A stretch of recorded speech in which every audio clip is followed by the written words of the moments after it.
श्री स्वामी समर्थ. खूप खूप शुभेच्छा आजच्या शिवरात्रीच्या सर्वच शिवभक्तांना.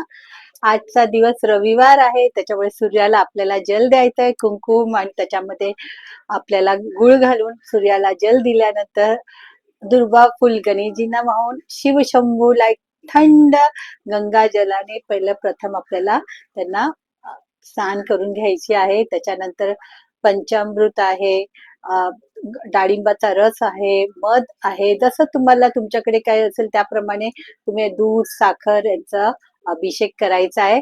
आणि आजचे अभिषेक फार महत्वाचे असतात. जर तुमच्याकडे चंदन असेल तर चंदन उगाळून त्याचा अभिषेक करा, लाल रक्तचंदन असेल त्याचा अभिषेक करा, हळदीच्या पाण्याचा अभिषेक करा, कुंकूच्या पाण्याचा अभिषेक करा. कारण आजचे जितके पण अभिषेक तुम्ही कराल तितके ग्रह तुमचे चांगले होणार. कारण प्रत्येक ग्रहाला एक एक हळद गुरुचा आहे, कुंकुम शुक्राचा आहे, अशा प्रकारे परत डाळिंब रवीचा आहे, मंगळचा.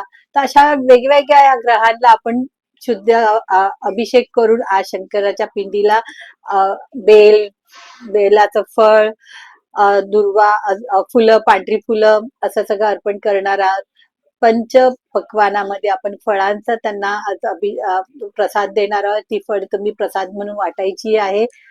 आजपासून 1.5 दिवसाचे उपवास असतात. तर भक्तजन आज उपवास करतात. सगळीकडे आज महा प्रसादही असतो. आज जितक्या पण भारतामध्ये, भारताच्या बाहेर विश्वामध्ये जिथे पण शंकराची पिंड असणार तिथे आज जल्लोष असणार. आणि ह्या जल्लोषाचा आपण पूर्ण आपण फायदा त्यांच्या उपासना करून घेणार आहोत. तर आजच्या ह्या उपासना नक्कीच करा.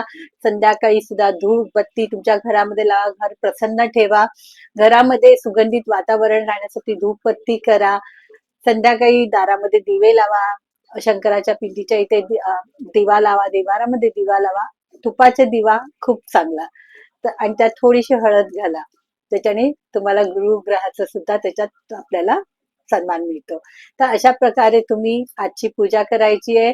आणि 108 वेळा, जितक्या वेळा दिवसभरात जमेल तितक्या वेळा 108 वेळा तुम्हाला ओम नमः शिवायचा जप करायचा आहे, उद्यापर्यंत, उपवास सोडोपर्यंत. आणि उद्याचा दिवसही पुण्यदायी आहे, कारण उद्या आहे सोमवार.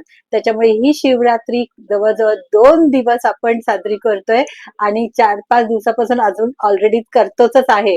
तर अशा ह्या गोल्डन चान्सला तुम्ही सोडू नका आणि शिवभक्ताची शिव चरणाची जा आणि आपला जो आनंद आहे त्यांचा तो तुम्ही स्वतः अनुभवा.